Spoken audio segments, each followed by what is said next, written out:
मैंने खुतबे मसनूना के बाद जो कुरान की एक आयत पढ़ी है वो बहुत छोटी सी आयत का टुकड़ा है, लेकिन बहुत वसी है, बहुत लंबी चौड़ी अपने अंदर हैसियत रखता है। देखा जाए तो कितनी छोटी सी आयत है, व इन तउद्दू निअमतल्लाहि ला तुहसूहा।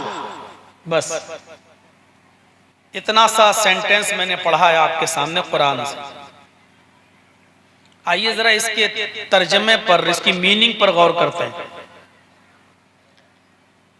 इन तउद्दू निअमतल्लाहि ला तुहसूहा, इसका मतलब होता है कि मेरे बंदो, अगर तुम मेरी नेमतों को, मेरे इनामात को, जो मैंने गिफ्ट्स उतारे हैं, जो मैंने इनाम तुम्हें दिए हैं, जो नेमतें हमने तुम्हें दी हैं, इन नेमतों को अगर तुम शुमार करना चाहो, इनको काउंट करना चाहो, इनको गिनना चाहो, तो तुम नहीं गिन सकते। इन तउद्दू निअमतल्लाहि ला तुहसूहा, बस इतनी सी बात है। और इसी पर आज मुझे कुछ गुफ्तगू करना है आपसे। इन तउद्दू निअमतल्लाह, अल्लाह की नेमतों को शुमार करना चाहो, अल्लाह की नेमतों को गिनना चाहो, अल्लाह की नेमतों को काउंट करना चाहो, तो तुम काउंट नहीं कर सकते, गिन नहीं सकते, शुमार नहीं कर सकते, थक जाओगे, अल्लाह की नेमतें खत्म नहीं होंगी, लिख नहीं सकते तुम। पूरी जिंदगी अल्लाह की नेमतों को लिखते जाओ, लिखते जाओ, लिखते जाओ, तुम्हारी जिंदगी खत्म हो जाएगी, लेकिन अल्लाह की नेमतें खत्म नहीं होंगी। कुल लौ कानल बहरु मिदादन लिकलिमाति रब्बी, एक मिसाल दी है, कि एग्जाम्पल दिया अल्लाह तबारक व तआला ने। जिस जमीन पर तुम रहते हो, ये जमीन, ये खुश्की, ये धरती 1/4 है पूरी दुनिया का, 1/4, चौथाई हिस्सा है। इससे 3 गुना ज्यादा पानी है दुनिया में। जिस हिस्से में इंसान रहता है ये 1/4 है, 1/4 है, इससे 3 गुना ज्यादा पानी है। जो लोग ज्योग्राफिया पढ़ते हैं, भूगोल पढ़ते हैं, उनको अच्छी तरीके से मालूम होगा। पूरी दुनिया के जिस हिस्से में हम रहते हैं ये 1/4 है, 3 गुना ज्यादा पानी है। अल्लाह ताला फरमाता है जमीन पर जितना पानी है, जितना समंदर है, जितना पानी है,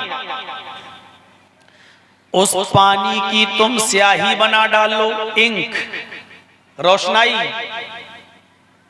कितना समंदर होगा? 3 गुना ज्यादा समंदर, 3 गुना ज्यादा पानी। फिर समंदर के अलावा गंगा का पानी, जमुना का पानी, तालाब का पानी, पोखरे का पानी, कुओं का पानी, हैंड पाइप का पानी, समर का पानी, जो पानी हम और आप पीते हैं वो भी पानी, सब पानी उसमें जोड़ लो, सारे पानी को शामिल कर लो, सबकी रोशनाई बना दो, इंक बना दो, सबकी स्याही बना डालो। फिर अल्लाह ने कहा सबकी स्याही बना डालो, रोशनाई, इंक। और जितने भी दरख्त हैं, पेड़, उन सारे दरख्तों को काट कर, उन सारी लकड़ियों को काट कर उनकी कलम बना डालो, पेन, उनका कलम। और रूए जमीन पर जितने भी वर्क हैं, कागज के हों, दरख्त के पत्ते हों, चमड़े हों, तख्तियां हों, स्लेट्स हों, जो भी है आपके पास, जिस चीज पर भी लिखा जाता है, अल्लाह ने फरमाया उस स्याही से, उस कलम के जरिए अल्लाह की हम्दो सना बयान करना चाहो, लिखना चाहो, उसकी नेमतों को काउंट करना चाहो, तो सारे समंदर का पानी खुश्क हो जाएगा, वो सूख जाएगा। जितनी कलमें तुमने पेड़ों के काट काट कर बनाई हैं वो कलमें घिस जाएंगी। वर्क आपके, कागज आपके, पेच आपके, पन्ने खत्म हो जाएंगे। लेकिन अल्लाह की हम्द सना, उसकी नेमतें पूरी नहीं हो सकती हैं। कोई बंदा उनको लिख नहीं सकता। समंदर का पानी सूख जाएगा, कलमें घिस जाएंगी, लेकिन अल्लाह रब्बुल आलमीन की नेमतें खत्म नहीं होंगी। इससे आप अंदाजा लगा सकते हैं कि अल्लाह ताला की नेमतें कितनी कसीर तादाद में और कितनी ज्यादा है, जिसको अल्लाह ने शॉर्ट में कह दिया। कुरान बहुत तफसीर की किताब नहीं है, कुरान में बहुत शॉर्ट जुमला आता है, बस उसकी तफसीर की है अल्लाह के नबी सल्लल्लाहु अलैहि वसल्लम ने। शॉर्ट में कह दिया अल्लाह ताला ने, क्या कह दिया? मुख्तसर, इन तउद्दू निअमतल्लाहि ला तुहसूहा, मेरे बंदो अगर मेरी नेमतों को काउंट करना चाहो, गिनना चाहो, तो ये तुम्हारे बस में नहीं है, तुम्हारे ताकत में नहीं है। तुम मेरी नेमतों को गिन ही नहीं सकते, मेरी नेमतों को शुमार ही नहीं कर सकते कि मेरी नेमत क्या है और कितनी है। कुरान पढ़िए और कुरान की पहली आयत उठाइए, बिस्मिल्लाहिर्रहमानिर्रहीम। ये तो हर सूरत के शुरू में मिलती है आपको, सूरह तौबा को छोड़कर। इसके बाद जो पहली आयत शुरू होती है सूरह फातिहा की, उस पर गौर कीजिए आप। पहली आयत में अल्लाह ताला ने क्या फरमाया? अल्हम्दुलिल्लाहि रब्बिल आलमीन। सिर्फ रब्बुल आलमीन पर गौर कीजिए। अल्हम्दुलिल्लाहि रब्बिल आलमीन, तमाम तारीफें उस अल्लाह के लिए हैं जो रब्बुल आलमीन, जो दोनों जहान का रब है, जो सारी कायनात का रब है। यहां देखिए और सोचिए, अल्लाह तबारक व तआला ने अपनी एक नेमत का जिक्र किया है। मेरे बंदो, मैं सिर्फ मुसलमानों का रब नहीं हूं, रब्बुल आलमीन कहा है उसने। मैं सारी कायनात का रब हूं।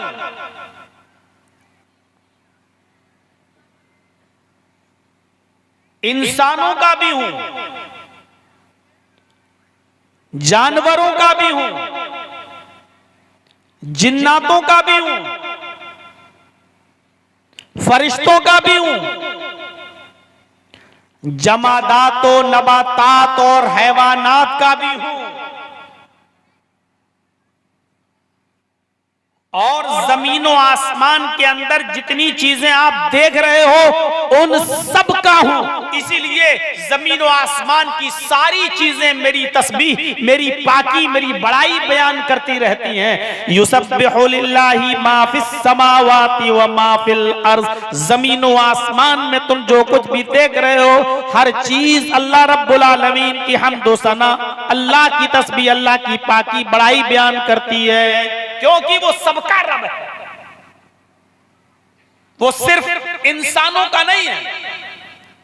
पूरा कुरान पढ़ जाइए, अल्लाह ने जहां भी कहा है यही कहा है कि मैं सारी कायनात का रब हूं। इंसानों का भी हूं, हैवानों का भी हूं, जिन्नातों का भी हूं, फरिश्तों का भी हूं, जो मखलूक दिखाई देती है उसका भी हूं, जो नहीं दिखाई देती उसका भी हूं, हैवानों का भी हूं, जानवरों का भी हूं। जिस तरह मैं तुम्हें खिला पिला के पाल पोस कर बड़ा करता हूं, तुम्हारे अंदर रूह है, उसी तरीके से एक पौधे को, एक बीज को जब तुम जमीन के अंदर डालते हो, वो पौधे को भी हम इतनी ताकत देते हैं कि वो जमीन का सीना चीर कर वो पौधा जमीन से बाहर निकल आता है। मिट्टी कितनी सख्त होती है, जमीन के अंदर किसी को आप डाल दें फिर देखिए कितनी मुश्किल से वो चीज बाहर आती है। लेकिन एक मामूली और कमजोर सा पौधा, एक बीज जिसको तुम जमीन के अंदर डालते हो, जब वो जमीन के अंदर सड़ता है, गलता है, और जब उसका कल्ला फूटता है, धीरे धीरे वो बड़ा होता है, लेकिन वो कल्ला जमीन के अंदर नहीं जाता, जमीन के सीने को चीरते हुए वो बाहर आता है, और बाहर आने के बाद फिर वो भी बढ़ता रहता है। हम उसको भी रोजी देते हैं, हम उस पौधे का भी ख्याल रखते हैं। वो चावल का दाना, वो गेहूं का दाना, वो बाजरे का दाना, वो सरसों का दाना, वो मकई का बीज जिसको तुम जमीन के अंदर बोते हो, हम उसको भी इतनी ताकत देते हैं कि धीरे धीरे वो भी बढ़ता जाता है। हम सिर्फ इंसान के बच्चे ही को धीरे धीरे बड़ा करके जवान नहीं करते हैं और उसको फिर बुढ़ापे की दहलीज तक नहीं पहुंचाते हैं, बल्कि एक फल को भी, एक पौधे को भी, एक बीज को भी जमीन के अंदर सड़ाने और गलाने के बाद उसको फिर सरे नौ जिंदा करते हैं, और वो भी जमीन के सीने को चीरकर बाहर आता है, और फिर उसमें भी हम दाने निकालते हैं। तुम चावल का एक दाना जमीन के अंदर डालते हो, हम उस एक दाने से जो बाली बनाते हैं, उस बाली के अंदर 100 दाने हम पैदा कर देते हैं। हम उस पौधे के भी रब हैं, हम पेड़ों के जमादात और नबातात, पहाड़, समंदर, दरिया, नदी और नाले, इन सब का वो रब है। इसीलिए उसने अपनी इस पहली नेमत को गिनाया है कि यहां से अंदाजा लगाओ, अल्हम्दुलिल्लाहि रब्बिल इंस नहीं, अल्हम्दुलिल्लाहि रब्बिल आलमीन। तमाम तारीफें उस अल्लाह के लिए हैं जो सिर्फ इंसानों का रब नहीं है बल्कि सारी कायनात का रब है। जब सारी कायनात का रब है तो यहां से एक चीज और देखिए, उसने ये भी नहीं कहा अल्हम्दुलिल्लाहि रब्बिल मुस्लिमीन, उसने ये भी नहीं कहा अल्हम्दुलिल्लाहि रब्बिल मुमिनीन, उसने क्या कहा अल्हम्दुलिल्लाहि रब्बिल आलमीन। वो सिर्फ मुसलमानों का भी रब नहीं है, ये हमारी और आपकी भूल है। नहीं नहीं साहब, वो हमारा रब नहीं, वो हम सिर्फ मुसलमानों का रब नहीं है, हम सिर्फ मुसलमान मोमिनों का रब नहीं है। वो जितना हमारा रब है, काफिरों का भी रब है, वो गैर मुस्लिमों का भी रब है, वो हिंदू भाइयों का भी है, ईसाइयों का भी है, यहूदियों का भी है, बुद्धिस्टों का भी है, जैनियों का भी है, सिखों का भी है, सबका है वो। और अगर वो सिर्फ मुसलमानों का रब होता तो किसी काफिर को 2 घूंट पानी भी इस धरती से नहीं देता, किसी काफिर को एक दाना भी नहीं देता, किसी गैर मुस्लिम को इस जमीन पे चलने फिरने की खुली हुई छूट नहीं देता। लेकिन वो जितना मुसलमान को खिलाता है वो काफिर को भी भूखा नहीं सोने देता।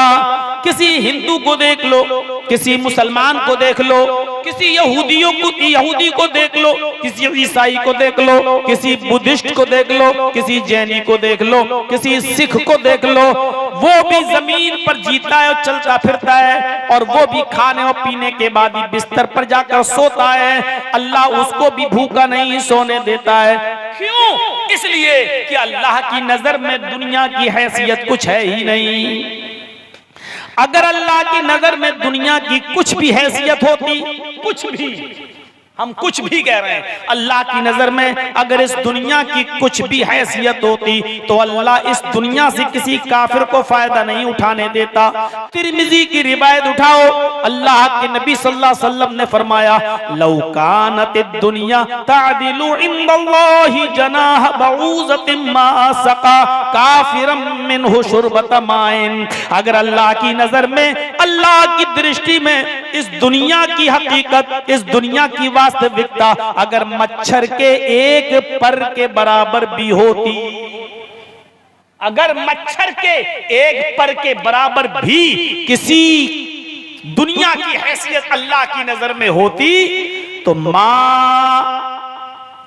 मा सका काफिरम मिन शरबत माइन, तो अल्लाह इस दुनिया से किसी भी काफिर को एक घूंट पानी भी नहीं पिलाता, एक घूंट पानी भी नहीं पीने देता है। रख, नहीं पीने देंगे। क्यों?